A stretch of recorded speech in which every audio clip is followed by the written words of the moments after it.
성경이 전 세계에서 가장 많이 팔린 책이다. 전 세계에서 가장 많은 언어로 번역된 책이다.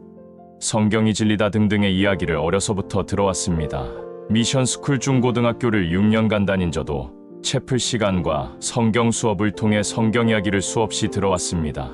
그래서 마음속에 어려움이 닥칠 때나 이 허망한 세상에는 없는 뭔가를 찾으려는 마음이 일어날 때마다 성경책을 꺼내 읽으려 해보았습니다. 그러나 그 시도는 모두 실패로 끝나고 말았습니다. 성경책이 대략 1750여 페이지 정도인데 이것을 한번 제대로 읽기가 그렇게도 힘들었습니다. 입으로는 수없이 성경이라는 단어를 인용해 말하면서도 다른 책의 경우는 아마도 몇만 페이지 넘도록 그리 어렵지 않게 읽었었는데 웬일인지 성경은 읽어 내려가기가 참 어려웠습니다. 내 나름대로 머리를 써보았습니다. 우선 성경 중에 구약 성경은 그야말로 노아의 방주니 에덴 동산이냐며 옛날 이야기로 현실감이 떨어지는 데다가 너무 지루하다.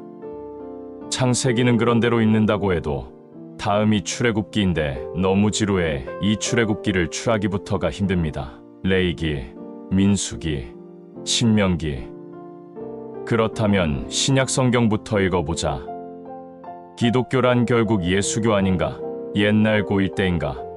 교정 등나무 아래에서 성경과 목시험을 위해 책을 들여다보고 있을 때 2년 선배인 한 럭비 선수가 한 말이 아직도 기억에 남아있습니다. 얘들아, 성경 시험에서는 무슨 문제든지 무조건 예수가 왕이다 라고 쓰면 100점 맞는 거야. 진리의 말씀입니다. 어찌됐던 신약이 예수님에 관한 이야기라고 하니 신약부터 읽는 것도 나쁘지 않을 것이다. 진리가 너희를 자유케 하리라. 그런즉 믿음, 소망, 사랑 이 세 가지는 항상 있을 것인데 그 중에 제일은 사랑이라 등등 우리에게 익숙한 말들이 대부분 신약 성경에 있지 않은가. 마음을 정하고 신약 성경의 첫 페이지를 펴니 마태복음 1장이 나옵니다. 그리고는 역시나 성경책을 펴고 나서 5분도 안 돼 한숨 소리와 함께 책을 덮는다. 신약은 아예 첫 페이지부터 절벽이다. 처음 나오는 말이 아무개가 아무개를 낳고 아무개가 아무개를 낳고 또 아무개가 아무개를 낳고.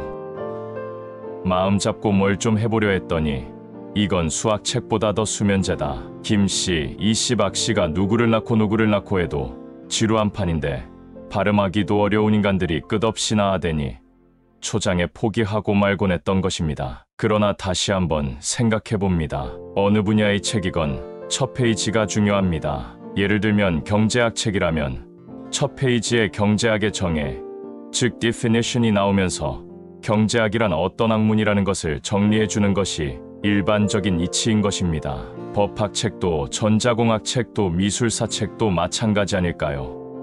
그렇다면 신약 성경의 첫 페이지인 마태복음 1장도 예수학의 정의라고 할까? 총정리라고 할까? 밑줄 쫙 그어야 하는 뭔가가 있어야 하지 않을까요?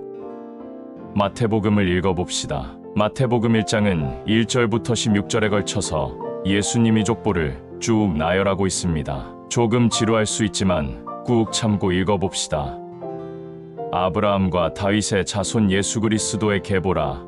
아브라함이 이삭을 낳고 이삭은 야곱을 낳고 야곱은 유다와 그의 형제들을 낳고 유다는 다말에게서 베레스와 세라를 낳고 베레스는 헤스론을 낳고 헤스론은 람을 낳고 람은 아미나답을 낳고 아미나답은 나손을 낳고 나손은 살몬을 낳고 살몬은 라합에게서 보아스를 낳고 보아스는 루색에서 오벳을 낳고 오벳은 이새를 낳고 이새는 다윗 왕을 낳으니라. 다윗은 우리아의 아내에게서 솔로몬을 낳고 솔로몬은 르호보암을 낳고 르호보암은 아비야를 낳고 아비야는 아사를 낳고 아사는 여호사밧을 낳고 여호사밧은 요람을 낳고 요람은 우시야를 낳고 우시야는 요담을 낳고 요담은 아하스를 낳고 아하스는 히스기야를 낳고 히스기야는 므낫세를 낳고 므낫세는 아몬을 낳고 아몬은 요시야를 낳고 바벨론으로 사로잡혀갈 때 요시야는 여고냐와 그의 형제들을 낳으니라. 바벨론으로 사로잡혀간 후에 여고냐는 스알디엘을 낳고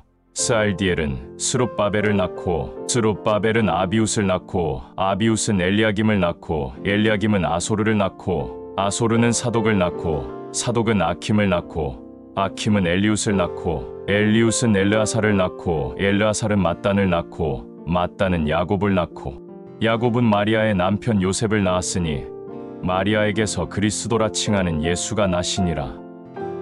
누가 누굴 낳고 누가 누굴 낳고의 연속입니다.